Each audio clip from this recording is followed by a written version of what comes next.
The Disappearance of Brandon Swanson, script May 14th, 2008. A typical night for 19-year-old Brandon Swanson.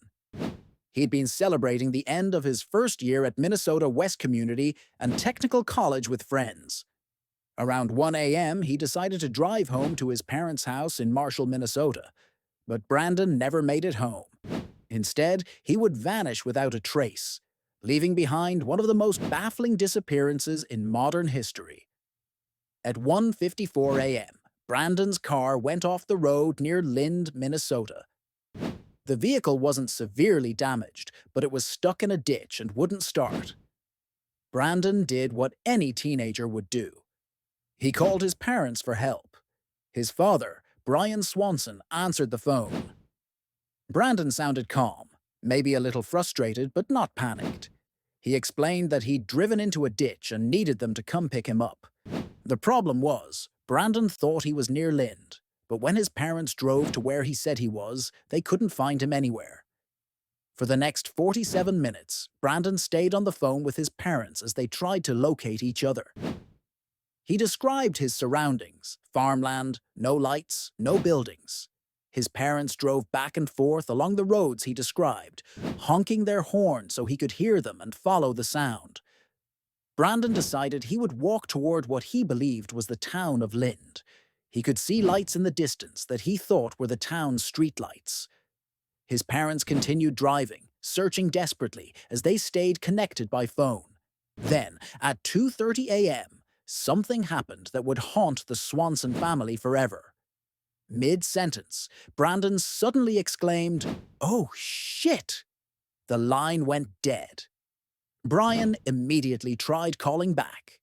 The phone rang, but Brandon never answered. He would never answer again. When dawn broke, search teams began looking for Brandon.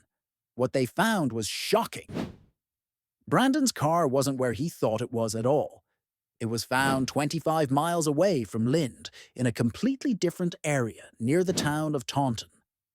This discovery turned everything upside down. If Brandon had been walking toward what he thought was Lind, he was actually walking in the opposite direction, deeper into rural farmland. The lights he'd seen weren't from Lind. They were from a much smaller town, or maybe just farm buildings. The search for Brandon became one of the largest in Minnesota's history. Hundreds of volunteers combed through fields, forests, and waterways. Search dogs followed scent trails that led to the Yellow Medicine River, and then mysteriously stopped at the water's edge. Aircraft equipped with thermal imaging flew overhead. Nothing. Investigators considered every possibility. Maybe Brandon had fallen into the river and drowned, but extensive underwater searches found no trace of him. Perhaps he'd encountered someone with malicious intent, but there was no evidence of foul play. Could he have fallen into an abandoned well or sinkhole? Teams checked every possibility they could find. Some theories emerged that seemed to make sense. The area where Brandon disappeared is known for its abandoned wells and mining pits, many unmarked and hidden by vegetation. It's possible Brandon could have stepped into one of these in the darkness and been unable to climb out. Others wondered if Brandon had become disoriented and hypothermic.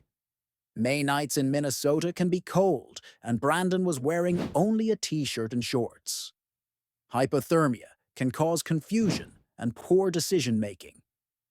But none of these theories explain the most chilling part of the case, that final exclamation. "Oh, shit!" suggests Brandon saw or encountered something unexpected.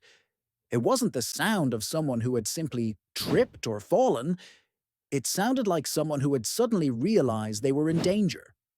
Brandon's case led to the creation of Brandon's Law in Minnesota, which allows police to begin investigations of missing adults immediately, rather than waiting 48 hours.